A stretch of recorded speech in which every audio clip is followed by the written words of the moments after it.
새날 만에 아주 특별한 인터뷰. 인재영입 잘했다고 칭찬이 쏟아지고 있는 박선원 의원 나오셨습니다. 어서 오십시오. 네, 안녕하세요. 네. 그건 편안하셨습니까? 예. 활약상 잘 보고 있습니다만. 네. 인재영이 몇 호시죠? 네, 4호입니다. 4번 타자 4호. 인재영이 4호인데 제대로 지금 홈런 날리셨어요. 네. 자, 하나씩 이야기 한번 해보겠습니다. 네. 자, 여러분 채팅창 상단에 박선원 TV를 링크를 올려드릴 테니까 와 최근에 구독자 엄청 넣으셨더라고요. 네, 30만 명. 네, 30만 명 정도 네. 넣으셨고요. 그리고 활동을 열심히 하시니까 후원은 마감됐다고 제가 네. 들었는데, 야 진짜 말로 없는 치셨네요. 예. 네. 근데 열심히 사실 하겠습니다. 네. 박선원 의원이 처음에 인재 영입 되셨을 때 네. 그때 김민석 의원이랑 같이 나오는. 예, 처음 여기 나왔어요. 솔직히 말씀드리면 김민석 의원이 영혼의 동지 뭐 그런 느낌 아닌가요? 그렇죠. 아. 저하고는. 근데 사실은 이 전국을 막아내고 있는 예. 뭐 여러 분들이 계시지만 그중에 굉장히 중요한 역할을 하고 있는 게 박선원 의원이 아닌가 싶은데. 예, 김민석 동지와 함께하고 네. 있습니다. 자, 내란 제보센터를 예. 하나 만드셨더라고요. 예. 네. 그래가지고 지금 저 현판식도 저렇게 예, 열리는 걸 같이 했습니다. 예. 그리고 이번 내란 사태에서 가장 활약이 두드러진 분 중에 한 분이신데 우리 박선원 의원이 네. 그 관련해 가지고 지금 저 내란 제보센터랑 상관이 없겠지만 예. 그 특전사령관하고 특임 단장은 공익 제보자가 될 것이다. 이거는 의원님하고 관계 있지 않아요? 이분들이 이제 어떻게 보면은 무력이라 그럴까요? 화력이라 할까요? 이 국회를 뚫고 들어와 가지고 이 국회의원들을 잡아가는데 중심 세력이 바로 이 특전사령관과 707 특임 단장이죠. 근데 이제 이 사람들의 이제 임무 지시는 받았는데 처음에는 이제 윤석열이 답답했는지 도대체 너희들 부대 어디가 있느냐라고 한번 전화를 했고 특전사령관에게. 두 번째는 이제 막히니까요. 네. 국회에서 막히니까 곧 150명은 다 찬 것처럼 보이고 자기들도 국회 TV 보면 다 보이잖아요, 상황이. 네. 그래서 빨리 문 부수고 들어가서 의원들을 끄집어내라 라는 지시를 받았는데 아까 보여드린 영상처럼 산탄총을 써야 되고 또 그 폭약을 써야 되거든요. 그냥 들어가서 손으로 끄집어낼 수 있는 구조가 아니에요. 거기 사람도 많고. 예. 했을 때 그 명령을 사실상 항명인 줄 알면서 이행하지 않은 사람이 그래서 이 두 사람입니다. 그러니까 죄가 감경되는 거죠. 공익 제보자가 되면. 예, 그렇죠. 예. 저 명태균 게이트 때 강희경 씨 같은 경우죠. 네. 쉽게 표현하면 양심선언하고 네. 죄를 감경받고. 네. 자, 알겠습니다. 자, 근데 이제 오늘부터 진짜 중요한 거예요. 네. 오늘 김어준 공장장이 국회 과방에 나와서 네. 충격적인 증언을 했어요. 네, 그렇습니다. 그런데 거기에 김병주와 박선원이라는 이름이 나옵니다. 예. 보셨죠?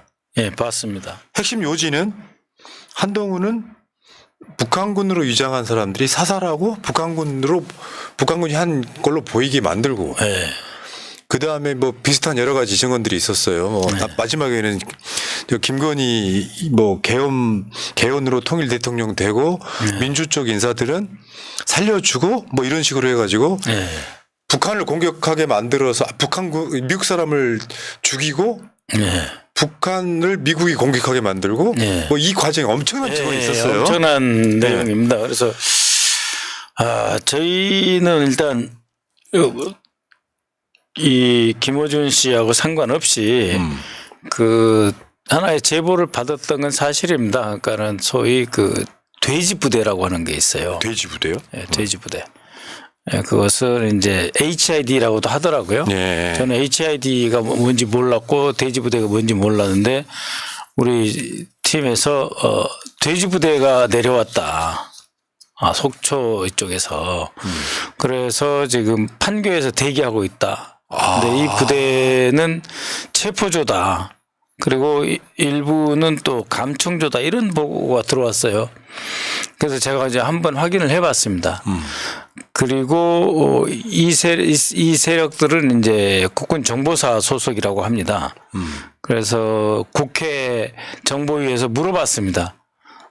이 사람들이 와서 대기하고 있었느냐. 그래서 저하고 김병주 의원하고 부승찬 의원이 물어봤어요. 그런데 이제 한 20여 명이 와 있다. 그래서 이 사람들의 임무가 뭐냐. 이게 체포조냐 뭐냐라고 했었고 부승찬 의원은 한 발 더 나가서 자기가 HID 일을 한 적이 있다. 네. 그러면서 이게 체포조냐. 이 사람들이 임무를 수행할 때 무슨 옷을 입고 하냐. 그럴 때 사령관이 그렇게 대답을 했어요. 북한 인민군을 입고 작전을 한대요. 그게 뭔 말이에요 도대체. 우리나라의 수도 서울 판교에 와서 대기하고 있는데 이 사람들이 체포를 하든 뭐를 하든 북한 인민복을 입고 일을 한다는 거예요. 그럼 김호중 공장장의 그 증언은 굉장히 그거하고 신빙성이 있네요. 상당히 맥락이 맞잖아요. 그래서 그 김병주 의원은 체포조로 또 이제 그 부승찬 의원은 이 사람들은 이제 인민군복을 입고 있기 때문에 체포조든 또 뭐 암살조든 뭐든 대단히 위험한 사람들이 이 국면에 왜 대기를 하고 있냐 이 말이죠. 그런데 707 특임대는 올해 작년부터 올해까지 10여 차례 자그마치 10여 차례 서울에서 북한군이 내려와서 테러를 일으키면 이들을 진압하는 훈련을 10여 차례를 했다는 거예요. 맞죠. 그때 국회 나와서 증언을 했죠. 네. 그리고 이 사람들이 그 707 특임대가 노들섬에서 내리는 훈련도 했다는 거예요. 여의도. 그 여의도 바로 앞에. 그러면은 무슨 이야기가 됩니까? 북한 사람들이 테러범이 내려왔으니 707 특임대가 진압한다는 거잖아요. 그런 훈련을 했다는 거잖아요. 근데 특임대는 여의도에 와서 우리를 잡아가기로 되어 있어요. 근데 이렇게 잡아가는 과정에서 그러면은 북한군 역할을 한다고 하는 인민군 복장을 입는 이게 주요 역할이라는 이 사람들이 와서 뭘 했겠습니까 그러면? 북한군 테러리스트 역할을 했을까요? 아니면은 체포하는 과정에서 김어준 씨가 말하는 그러한 저도 섬뜩했습니다. 한동훈 암살. 또 그러니까 다른 의원들을 체포하거나 끌고 가다가 뭐 어떻게 하는 척해서 죽이게 만드는 그런 일. 그렇습니다. 퍼즐이 맞춰졌어요. 맞춰준 거예요. 그래서 네. 그러니까 이게 우리 근본적인 의문이 네. 야당 인사들을 잡아서 가두고 난 뒤에 그 하면 뭐 하려고? 네. 그러니까 이게 북한군이 쳐 내려왔다라고 하는 이 퍼즐 하나가 맞춰줘야 네. 계엄령의 명분이 되거든요. 네. 그러니까 북한군 복장을 한 HID가 한동훈을 사살하고 또 북한군으로 부장한 이자들이 민주 쪽 인사들은 지키는 척하고 네. 그래서 미국 사람까지 사살해서 미국으로 하여금 북한을 치게 만들고 그 부분은 제가 확인을 네. 못했어요. 그 뒷부분은 제가 확인을 못했고 일단은 한동훈이 그 체포 대상자 구금 대상자에 포함되어 있었던 건 확실하고 그다음에 그 HID라고 하나요? 그 사람들이 한 20여 명 그리고 속초에서 내려왔다고 하는 사람들 한 5에서 7명이 있었던 건 확실하고 그다음에 이 대테러 팀이 서울에 북한의 그 테러 세력이 들어왔으니까 여기서 진압하는 훈련을 한 것도 사실이고 근데 그들이 국회에 와 있고 그런 것들을 종합해 볼 때 굉장히 그 무시무시한 그런 그 계획 내지는 시나리오가 준비되고 있었지 않았나라고 하는 생각은 지울 수가 없습니다. 우리 의원님이 진짜 그 수개월 전부터 발군의 활약을 하셨는데 네. 와 속으로 그런 이야기들 댓글 되게 많이 봤어요. 박선원 진짜 잘한다. 아이고 잘한 게 아니고요. 아니 잘한다가 아니라 네, 네. 국회의원은 결국은 실력으로 보여주는 건데요. 네. 요소에서 네. 그때 과거로 한번 돌아가 볼게요. 네. 계엄령 이야기를 잠깐만 해보겠습니다. 안 할 수가 없어요 이거는. 네. 그러니까 국회에서 계속해서 지금 김용현이를 국방부 장관 임명하기 전부터 네. 경호처장일 때부터 네. 충암파 뭐 계엄 선포 시 지휘체계 하면서 네. 계속해서 박선원 의원이 네. 이제 국회에서 저 의혹 제기를 하고 네. 동시에 김민석 의원, 이재명 대표까지 네. 계엄령 선포에 대한 이야기를 했어요. 네. 원 출처, 원 소스는 박선원 의원으로 보여요. 네. 제가 봤을 네. 때는. 아직도 저거 어떻게 알았냐 그러면은 원 소스는 말씀 안 하실 것 같긴 한데 휴민트 보호라고 저는 생각이 드는데. 네, 그렇습니다. 네. 근데 이제 전체적으로 약간 징조가 분명히 있었던 건 사실이죠. 예. 예. 경호처에 왜 그 계엄만 되면은 명령 내릴 직속 부대를 왜 그런 식으로 임무를 교체하느냐 이런 예. 의문이었단 말이에요. 예. 결국은 국회에서 계속 잡아뗐단 말이죠. 예. 그때 지난번에도 와서 제가 여기서 징후 목록이라고 했었지 않습니까? 예. 그러니까 맨 먼저 용산 이전을 왜 하느냐. 그거는 탄핵 대비용이다. 저는 그렇게 생각을 했습니다. 검찰에게 난도질 당하고 그다음에 혹시 소요가 일어나면 자기를 구해줄 군부 세력이 없었던 박근혜를 생각을 하면서 윤석열은 검찰은 확실히 잡고 있으니까 군부 세력만 잡으면 탄핵을 당하더라도 검찰이 이제 난도질을 하지 않으니까 탄핵 당할 가능성이 없지만 혹시 그럴 경우에 가장 안전한 곳이 어디냐. 그래서 용산으로 들어간 거죠. 그리고 신원식과 김용현을 양쪽에 딱 채운 거죠. 세운 거죠. 그래서 신원식이 이제 뭐 그 전에 이제 이종섭도 있지만 신원식과 이제 김용현이 육사 37기 38기로서 후배들을 꽉 장악하고 있으면은 이들은 윤석열의 편을 들어준다라고 하는 거고 이거는 방어적인 거예요. 방어적인 계엄. 그러다가 작년 8월에 반국가 세력 운운하면서 야당이 뭐고 척결을 해버리자고 하잖아요. 쓸어버리자 뭐 이런 게 나왔어요. 그렇죠. 기념사마다 그런 얘기가 네, 그러다가 1월 1일, 1월 2일 우리 이재명 대표가 피습을 당하잖아요.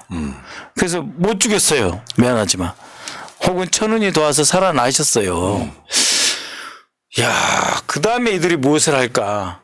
그러면 이거는 방어적인 계엄이 아니라 공격적인 계엄을 한다. 정말 싹 쓸어버린다는 계엄을 한다. 그리고 그 구성원들을 쭉 지금 제가 이제 그 주목하고 있었는데 충암파다 핵심은. 충암파의 그 군 인사는 김용현이 다 한다 해서 용현파다. 충암파에 용현파가 있다. 그래서 김용현이 장관이나 이렇게 핵심 포스트로 나오면 이건 계엄의 신호탄이다. 라고 주목하고 있는데 8월 초에 그 방첩사령관, 수방사령관 그리고 특전사령관 셋을 김용현이 불렀다. 김용현이 그야말로 이제 별로 세력이 아닌 구체적으로 그 정부 서열에서는 낮아요. 경호처장이. 그렇죠. 이 경호처장이 세 사람의 사령관을 동시에 불러서 저녁을 먹고 뭔가 했다라고 하는 거는 결코 놓칠 수 없는 어떻게 보면 스모킹건을 제가 잡은 거예요. 근데 궁금증이 하나 있어요. 그러니까 최근에 윤석열이가 계엄령을 내렸을 네. 때도 지금도 아직 실감 못 하시는 분들 많잖아요. 너무 비상식적이니까. 근데 계엄령이라고 하는 어떤 제보를 받았을 때 처음에 믿기시던가요? 아니 저는 믿었죠. 이거 그럴 사람들이다. 충분히 그럴차다. 네, 그럴 사람들이다. 그건 저 사람들이 극우 중에 극우예요. 그러니까 그 전부터 제가 작년 7월, 8월부터 제가 조정식 의원하고 김민석 의원 만나면 이 사람들은 우리가 생각하는 사람들 중에서 가장 극단적인 사람들이다. 우리가 저기 이 무슨 그 이념적인 분포표를 그리잖아요. 네.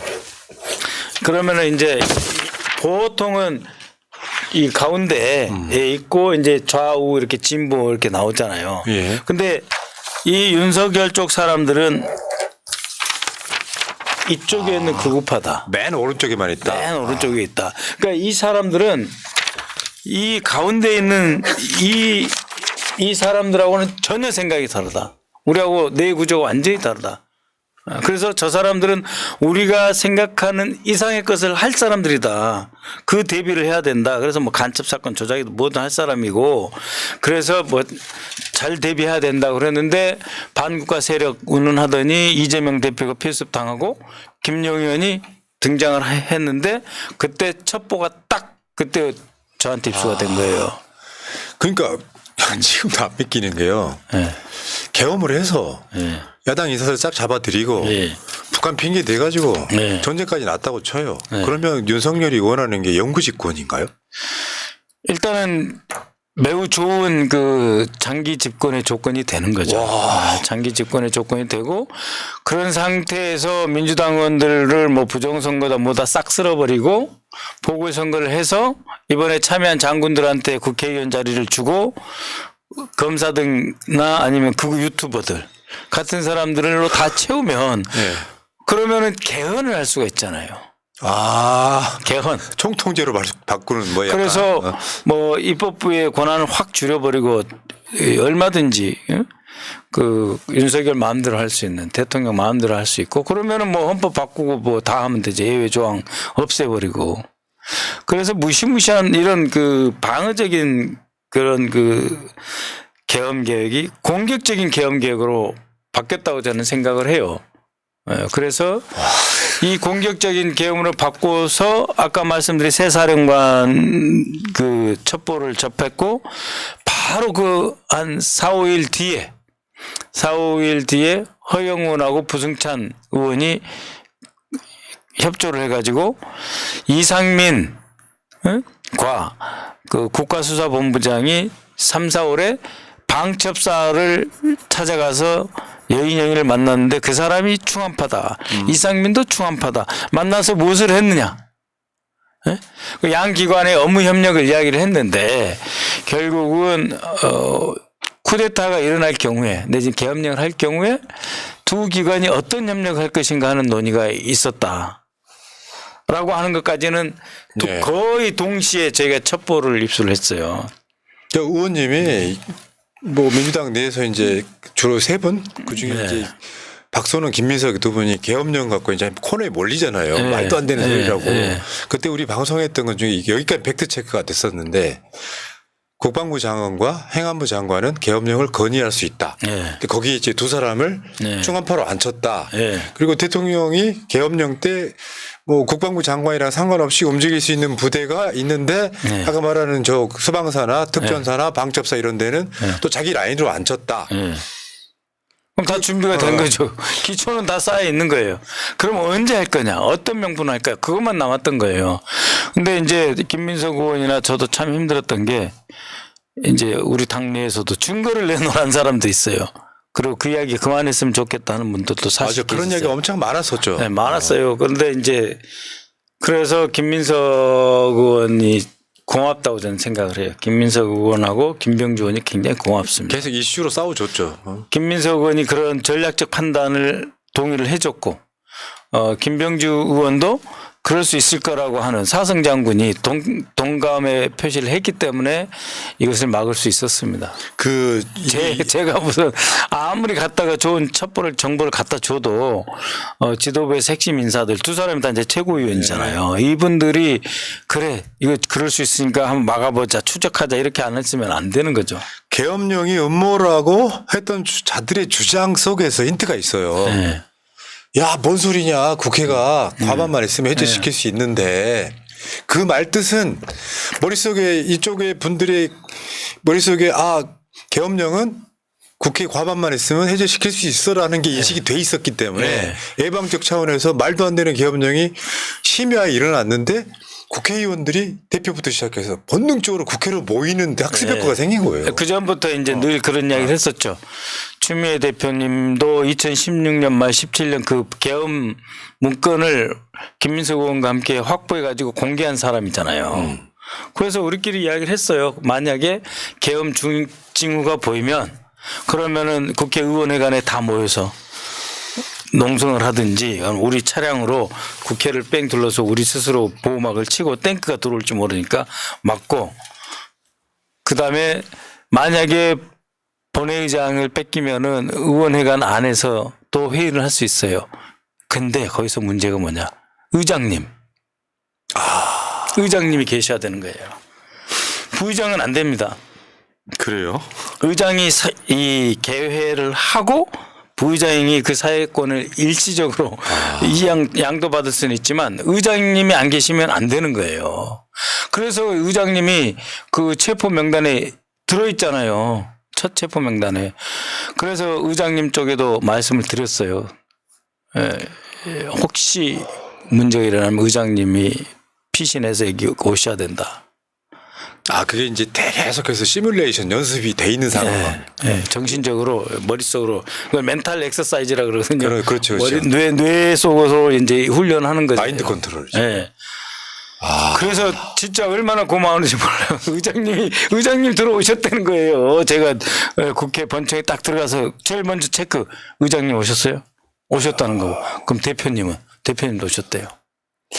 그때 된 거죠, 일단. 그 사람의 상식적 시각에서 보면 일어날 수 없는 일을. 그렇지만. 근데 그거를 처음부터 계엄령 내린다라고 외치기가 쉽지 않거든요. 미친놈 소리 들으니까.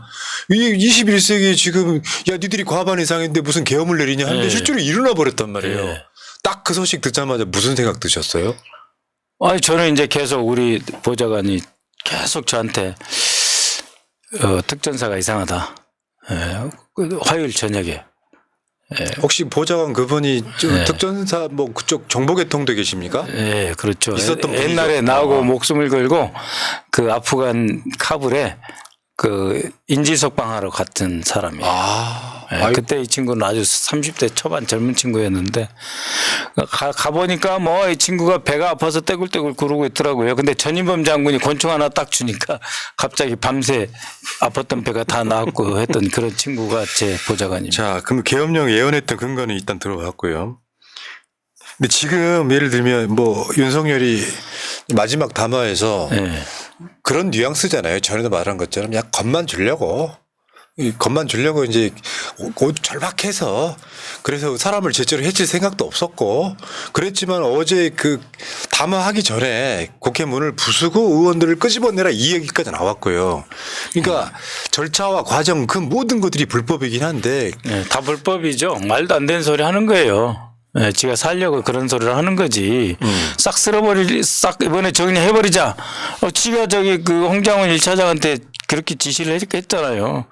홍장원 1차장이 여인영 방첩사령관한테 전화해보니까 14명에서 16명을 1차 체포 대상으로 했는데 아니 이 당의 대표들 한동훈, 이재명, 조국, 김민석 최고, 정청래, 박찬대 등이 있고 무엇보다도 우원식 국회의장님을 넣었잖아요. 그러니까 우원식 국회의장은 아마도 이리 오지 못할 거라 생각하고 한남동 공간에서 아마 체포조 그쪽 어디 있었을 거예요. 분명히. 진짜 찌르네요. 지나고 보니. 근데 이리 와 계신 거예요.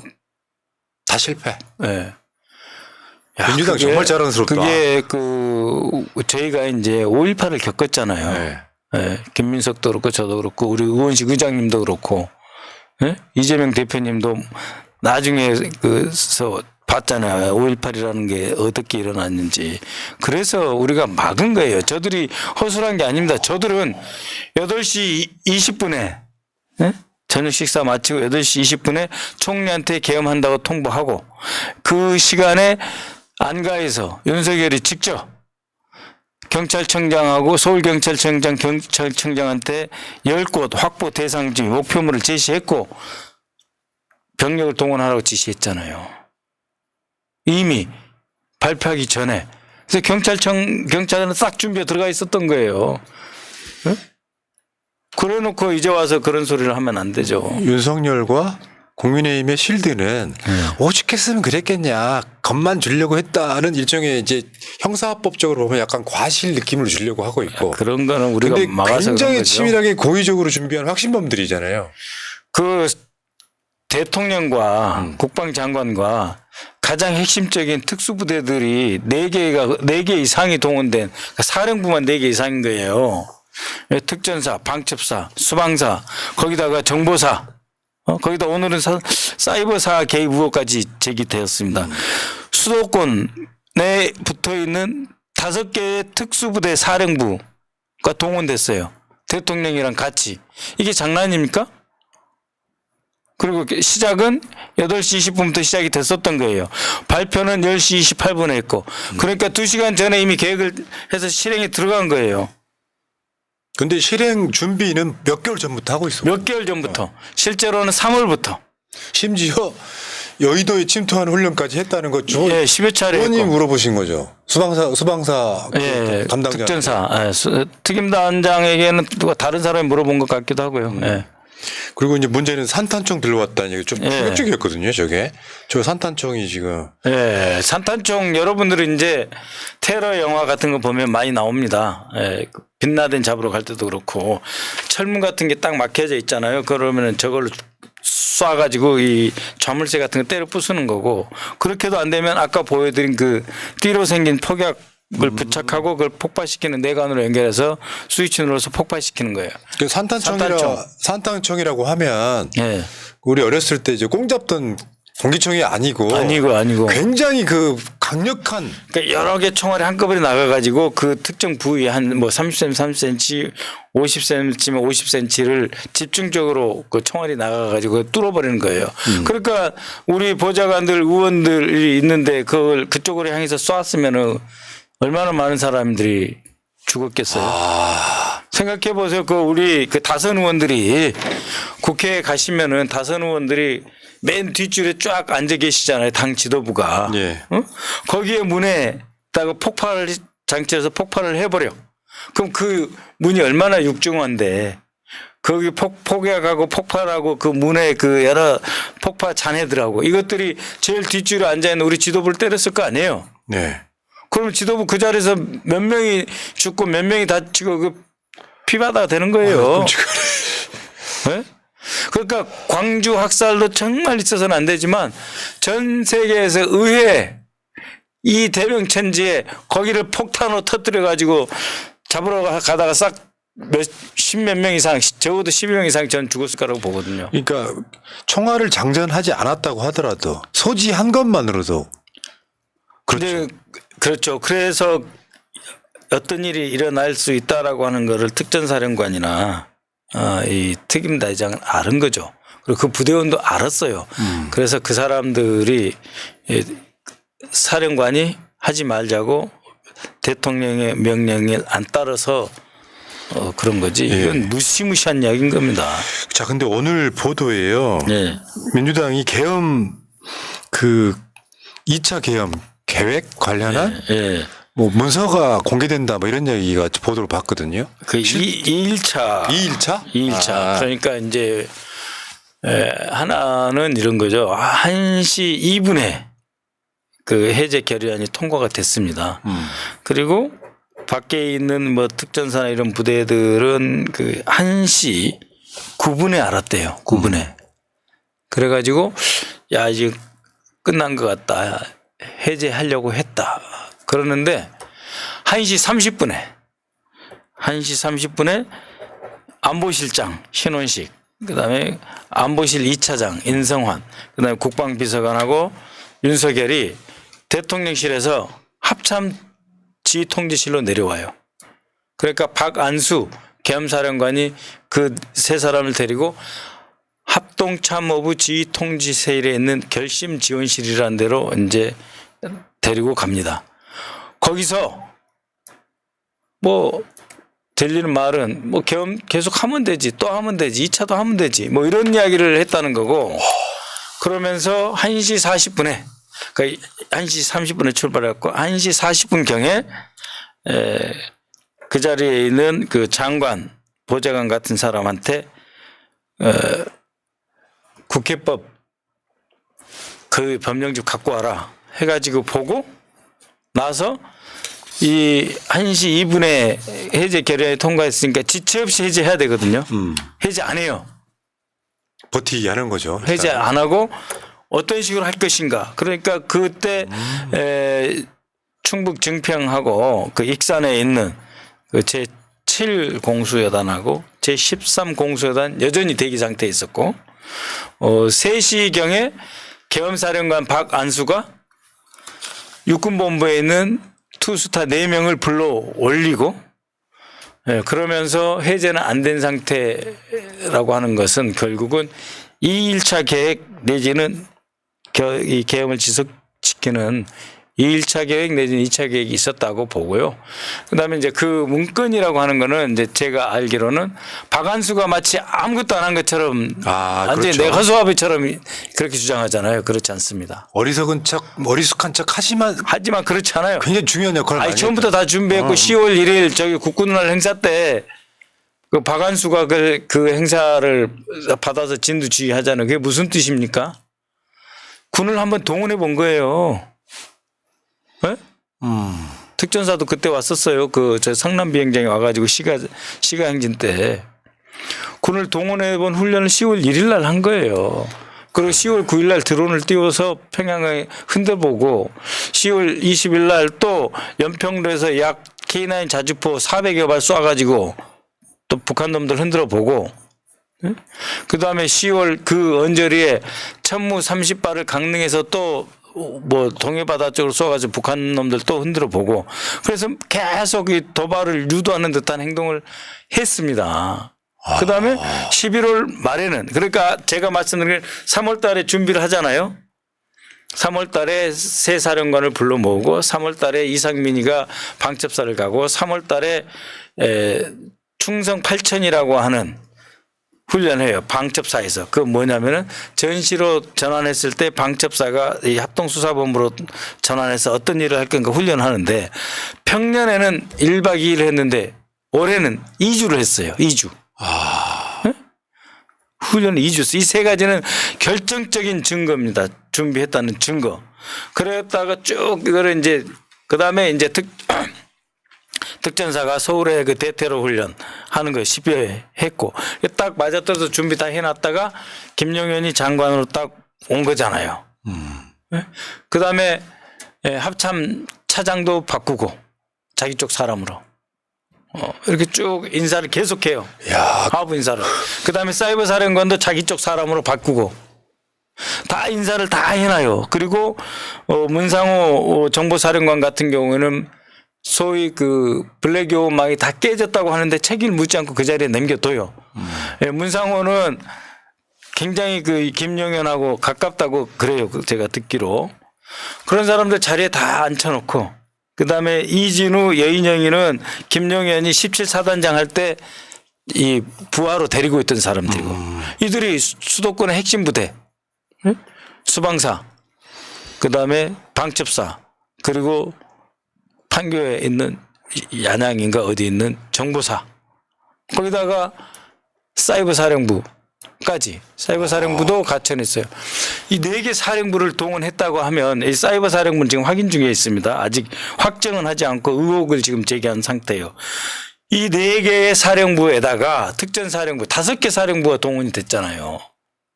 엄청 치밀했네요. 그랬으니까 2일차 계획으로 한번 뒤집어 볼까 할 수 있었던 거예요. 소위 말하면 2차 계엄. 내지는 내란의 지속. 국회 해제를 무시할 수도 있는 거. 그러니까 예를 들어서 그렇죠. 그래서 국회법을 뒤집은 것 법령집 같아요. 가져오라고 했다는 게 그런 거네요. 네. 근데 그러면 이거 의원님 말씀 듣다가 문득 이 생각이 들었어요. 네. 북한을 계속 자극해가지고 북한이 반응이 오길 기다렸는데 그 빌미로 계엄령 때리려고. 네. 근데 북한이 반응을 안 하니까 북한이 이제 러시아로 돈 벌러 간 거예요. 네. 그러니까 국정원 발로 가짜뉴스 내고 러시아의 북한군이 파병 아직까지 전투 시작 안 했다면서요. 근데 네. 미국에서 그런 최근 발표가 있더라고요. 국정원 발로는 계속 가짜뉴스 비슷한 게 나왔단 말이에요. 그러니까 북한을 빌미로 해가지고 뭔가 계엄령을 막 시도하는데 안 움직여 주니까 네. 갑자기 어느 날 갑자기 밤 10시 반 돼가지고 계엄령 때리는 상황. 그 선수가 바뀐 거네요. 계엄령을 때린 게 우리 헷갈리면 안 된다니까요. 계엄령 때리기 이전에 8시부터 이미 실행에 들어갔다니까요. 중요한 거는. 그리고 그 준비는 특전사령관이 이제 저희가 이 공익제보자로 한 거는 12월 1일 날 네? 그 6개 시설을 확보하라는 그 명단을 12월 1일 날 받았다는 거예요. 그러면은 우리 푸나님이 보시기에 이 계엄령이 12월 3일 10시 시작한 겁니까? 아니잖아요. 그럼요. 아니잖아요. 길게 보면 몇 개월 전일 수도 몇 있는 개월 거죠. 전인데 실제로 저 민주당사 국회 어제 보니까 선관위 민주당 3개. 당사에도 그때 경찰들이 왔었다면서요. 경찰이 들어왔어요. 여론조사 꽃 6개 시설은 12월 2일부터 명단이 준 거예요. 그러니까 그때부터 준비하라는 거잖아요. 그때부터 시작된 거예요. 최소한 아무리 늦게 잡아도 12월 1일부터 계엄령 쿠데타 내란이 시작된 거예요. 무슨 12월 3일 10시 28분이 아닙니다. 네. 그래서 그렇게 쭉 준비해왔으니까 뭐 국회에서 뭐 해제 결의안이 통과됐다고 바로 해제하지 않잖아요. 그래 놓고 나서 2시간짜리 뭐 계엄령을 무슨 겁만 주려고 해서 뭐 실패했다는 둥 무슨 국회의원이 넌 들어오게 국회에 했다고 그게 무슨 뜻인지 아시죠? 들어와야 쉽게 잡잖아요. 보좌관은 못 들어오게 하고 국회의원만 통과시켜줬다는 게 무슨 뜻입니까? 그러니까 이 본회의장에는 제가 11시 한 30분에 도착했나? 30분 전에 도착했어요. 한 50명 있더라고요, 의원님들이. 그래서 난리가 난 거예요. 빨리빨리 연락해가지고 있는 대로 각 상임위원회별로 연락해가지고 의원 다 들어오게 하라. 와, 근데 의원들이 꾸역꾸역 들어오시는 거 있죠. 안 올 줄 알았어요.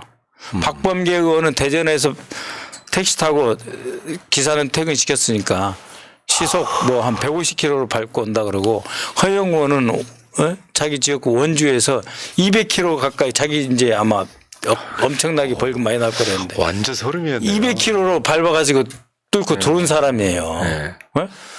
부승찬 용인에서 뛰어 들어오고. 자, 의원님, 그 전에 그 특전사령관하고 수방사령관 인터뷰한 거, 저도 그것도 신의 한 수였다고 생각이 드는데 지금 저분들이 지금 약간 좀 이번에 좀 그 공익 제보자가 될 가능성이 없다고, 그러니까 진실을 그냥 말해줬기 때문에 그리고 윤석열의 명령을 그대로 따른 것 같지도 않고 인간을 안 해치려고 노력했다.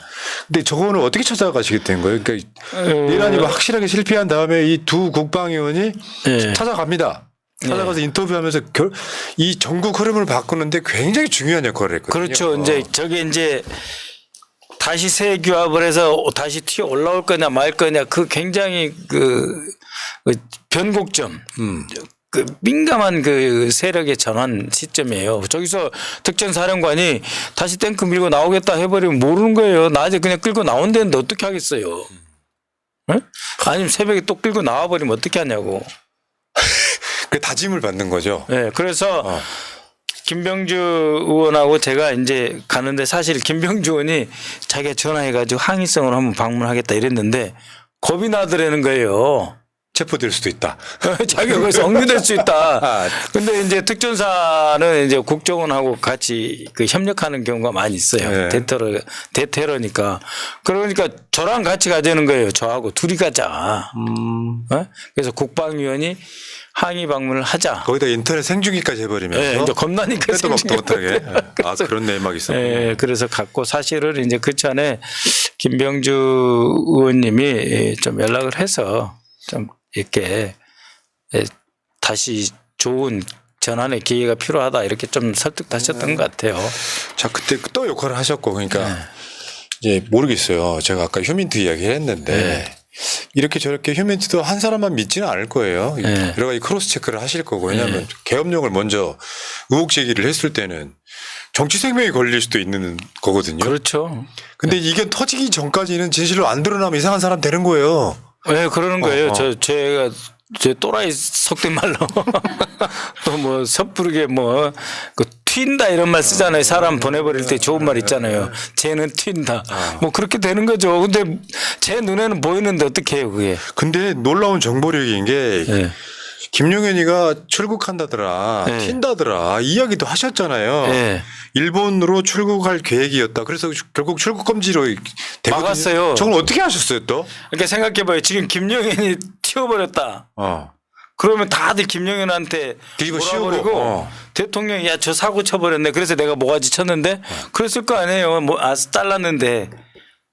그래서 내가 경질한 건다 그럴 거 아니에요. 그리고 나머지 사람도 김용현이가 장난한 거다 이래버릴 거 아니에요. 근데 주범은 없어. 그러면 대통령하고 이 사령관들하고 연결고리가 없어져 버리잖아요. 야. 그래서 이 그 6일날, 7일날 토요일날 그러니까 어디 국방이 하는 날 이 사람이 튄다는 거예요. 장관이 바뀌어서 오전에 이제 마지막 그 티타임 하고 국방부 들러서 티타임 하고 자기 짐도 챙겨가고 해야 될 거 아니에요. 밤에 날아갔으니까. 하고 곧 비행기 탈 것 같습니다. 하고 제보가 들어온 거예요. 그래서 그래? 뭐 그러면 바로 비행기 탈 수 있는데 그 비행기 편수가 많아야 되고 비자가 필요 없어야 되고 자신과 그 연락이 되는 선이 있어야 되고 자신이 가서 해집고 다녀도 되는 그런 공간이어야 되잖아요. 그게 일본밖에 없어요. 아, 네? 저 소름 돋았어요. 네. 그러니까 그 계획대로만 실행됐다 그러면 네. 완벽하게 실패를 해도 네. 김용현한테 몰아버리면 되고 윤석열은 아무 일 그리고 없었던 저 듯이. 김용현 여권 취소하라 그러고 뭐 가서 뭐 범죄인 인도 조약에서 잡아와라 그러고 안 잡으면 되잖아요. 조현천이 안 잡아두시. 근데 네. 어저께 그래서 막았어요. 어쨌든 그러니까 어제- 김용현 도망가는 거. 근데 어제 윤석열이 그 담화하는 거를 보셨을 거 아니에요. 29분 동안이나. 정확히 말씀드리면 듣기만 했어요. 꼴 보기 싫어가지고. 근데 옆방의 소리 크게 키워놓고 내 방에는 테레비 키지 말라고. 그냥 어떤 그래서 살짝 지나가서 보니까 녹화인데 얼굴이 빨간 거 보니까 한잔 한 것 같더라고요. 이제는 술 먹어야 연기가 생기는 정도? 근데 말하는 내용은 어디 일개 어디 유튜브만큼도 못한 수준으로 지금 자기 실드를 치는 사실은 비겁하게 도망가는 근데 이제 오늘 그 어느 의원이 이제 그 현안 질의를 했어요. 대정부 질문 하는 거 10분짜리. 그래서 그 당신이 제일 반대했다는데 와서 답변하시오 하고 외교장관을 불렀어요. 조태열이를. 그래서 자 뭐라고 하더냐. 어? 국무회의에서 윤석열이 뭐라고 하더냐. 오늘 어제 했던 이야기가 똑같이 이야기했대요. 네? 이래서 그 이야기. 그럼 이게 말이 안 되잖아요. 비상계엄인데 국가 별난 준전시 이런 것이니까 지금 해야 된다고 주장을 해야 된다. 그런 거 하나도 없이 극우 유튜버 같은 소리 해서 그동안 쌓아온 국제적 신뢰와 이런 게 떨어진다고 자기가 굉장히 반대를 했는데 그냥 화 내버렸다는 거 아니에요. 그게 지금 의사들 진단에 의하면 그 정신병적 피해 망상이 지금 사로잡혀 있어갖고 네. 아직도 자기가 맞다고 생각하는 그렇죠. 예, 예. 그래도 권력자는 되게 항상 자기가 옳다고 생각합니다.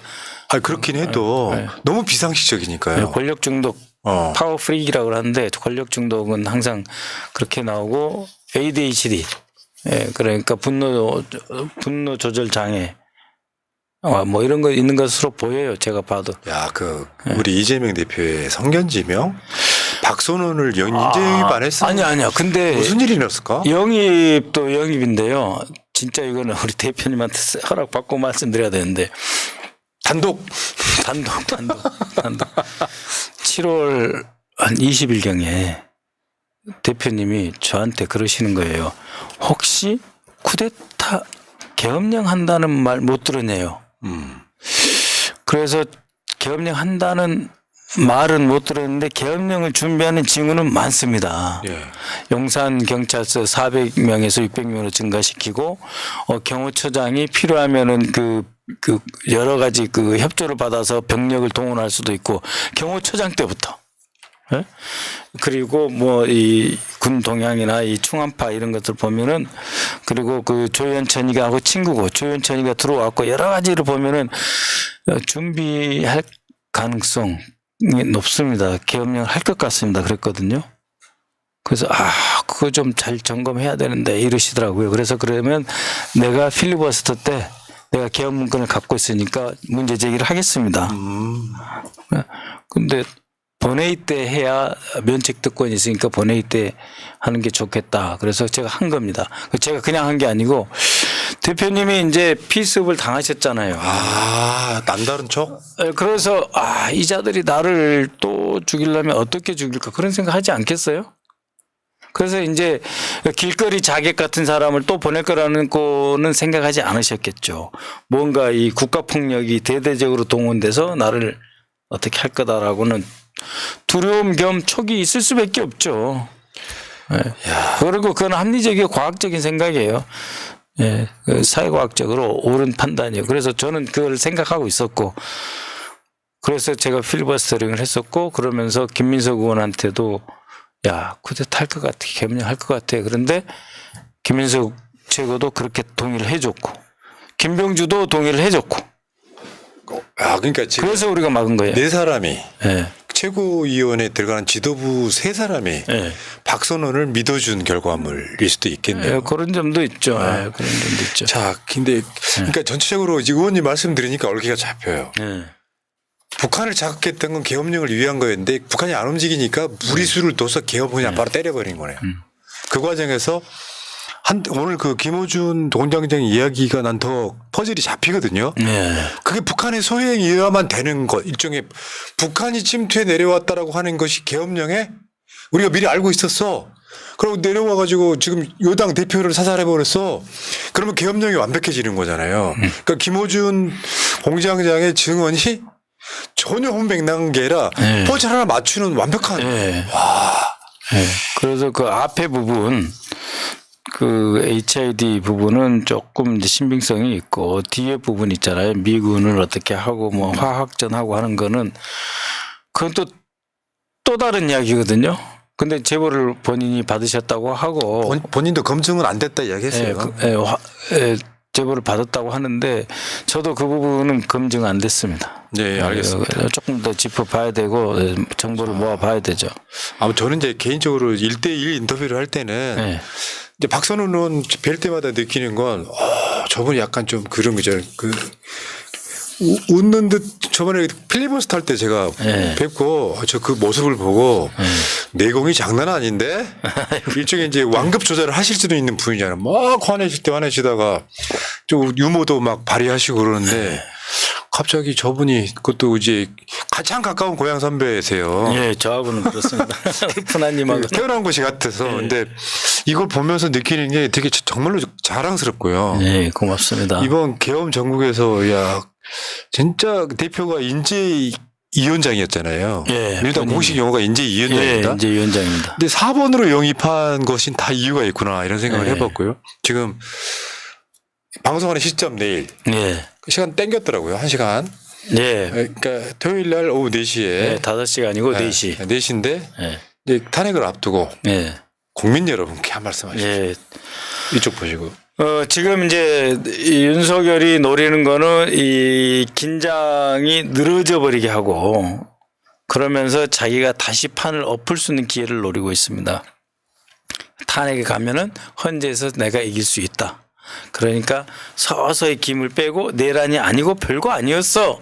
이렇게 한 상태에서 탄핵을 가더라도 좀 숨을 죽여서 가야 되겠다 이런 판단을 하고 있는데요. 그것은 곧 제2의 내란을 준비하겠다는 이야기고 제2의 내란이 준비된다. 탄핵에서 살아 돌아온다라고 하면 진짜 끝장납니다. 방법이 없습니다. 여러분. 어떻게 막겠어요. 지가 개선 장군처럼 돌아와서 무슨 짓을 안 하겠습니까? 그런데 저 사람이 이미 나라를 망쳐놓고도 전혀 이 제대로 일하겠다는 생각도 없지 않습니까? 아니 출근을 가짜로 한 사람이라면서요. 경호처하고 경찰청에다가 깡통이라고 하던가 뻥카. 그러니까 윤석열이 타지 않는 차가 한남동에서 나와가지고 대통령실 가는 세상에 이런 대통령이 어디 있어요.